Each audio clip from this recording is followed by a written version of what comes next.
तुम्हाला हे समजेल की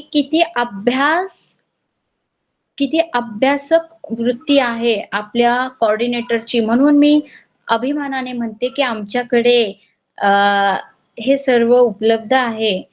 इतका छान स्टाफ आहे आपला, असं म्हणू शकतो किंवा कोऑर्डिनेटर समूह आहे, की ते आपल्याला खूप छान मार्गदर्शन करू शकतात.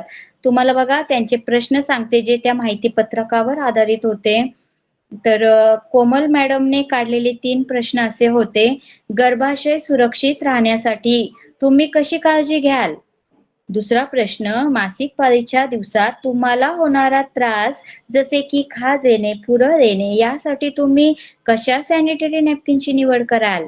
तिसरा प्रश्न होता, तुम्ही दिवसातून किती वेळा सॅनिटरी नॅपकिन बदलता? हे कोमल मॅडमचे खूप छान प्रश्न होते. सुषमा मॅडमचे प्रश्न होते, आकर्षक डिझाईनमुळे कोणते फायदे मिळतात? बरोबर. बघा किती सुषमा मॅडमने विचार केलाय, कारण आपल्या बॉक्सवरची डिझाइन